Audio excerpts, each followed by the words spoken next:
Kami adalah sebuah keluarga yang terdiri dari ayah sebagai pengarah, ibu yang penuh empati, teteh yang rasional, dan saya sebagai mediator. Bersama-sama, kami membangun komunikasi yang menjadi fondasi keharmonisan keluarga.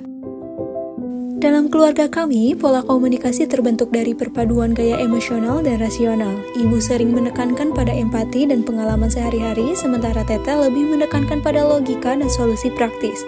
Perbedaan ini bukan hambatan, melainkan kekuatan yang saling melengkapi. Ini dia wawancara mengenai komunikasi keluarga. Assalamualaikum warahmatullahi wabarakatuh. Saya Alda Ramanda dengan NPM S1A2310006. Pada hari ini saya akan mewawancarai kedua anggota keluarga saya. Di sebelah kanan saya ada kakak perempuan saya yang bernama Yulia, dan di sebelah kiri saya ada ibu saya yang bernama Sonia.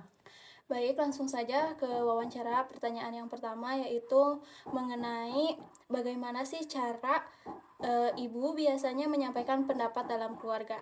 Pertama sih selalu menunggu dulu kesempatan waktu menyampaikan bagaimana enaknya kita menyampaikan dan supaya tidak menyinggung perasaan dan menyampaikan pengalaman dulu ya, pernah misalkan dialamin begini, jangan sampai kalian mengalami begini. Itu saja. Baik, terima kasih Ibu. Selanjutnya untuk kakak perempuan saya, bagaimana sih cara Teteh ini berkomunikasi menyampaikan pendapat kepada keluarga? Kalau Teteh mah menyampaikan suka langsung aja to the point.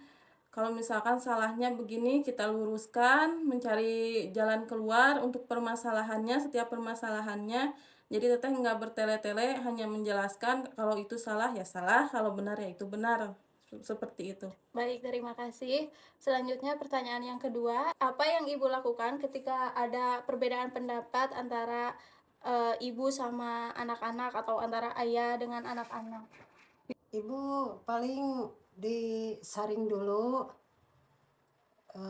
dipikirkan dulu, nggak langsung dijawab langsung, butuh proses. Baik, untuk Teteh sendiri bagaimana ini Teh?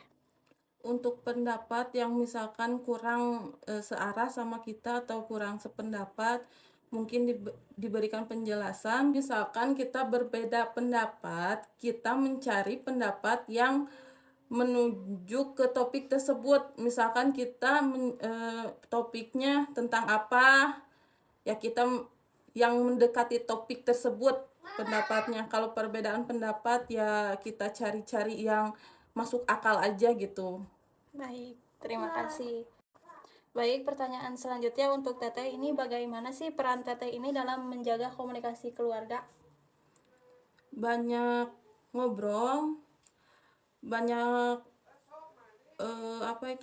mengasih pengalaman yang jangan sampai hal yang buruk adik-adik melakukannya gitu ya. Karena menjadi kakak itu otomatis pengalamannya yang pertama mencoba dan mengetahui pengalaman buruk itu kakak. Jadi adik mah jangan sampai melakukan hal yang buruk gitu. Berarti Teteh ini menjadi seorang penggerak di keluarga ini untuk berdiskusi dan berbagi pengalaman ya? Iya. Lalu untuk Ibu, menurut Ibu hal terpenting apa dalam menjaga keharmonisan keluarga? Hal yang penting kalau ada masalah atau ada apa gitu harus sering diskusi dengan keluarga, jangan ada yang disembunyikan, kita harus terbuka. Baik, pertanyaan terakhir untuk Teteh yaitu menurut Teteh bagaimana cara anak-anak bisa lebih dekat dengan orang tua? Mungkin dengan cara kita mendengarkan anak-anak ya, apa itu tentang apalah hal-hal yang sepele. Mungkin kalau anaknya sudah dewasa mungkin kita bisa menjadi sahabat, teman untuk anak. Kalau anak-anaknya masih kecil mungkin kita butuh pelukan, kasih sayang untuk anak agar kita lebih dekat dengan anak. Berarti anak-anak harus lebih berani terbuka, berani berbicara Iya. jika ada kendala atau masalah ya. Iya. Mari kita analisis menggunakan 3 teori komunikasi keluarga.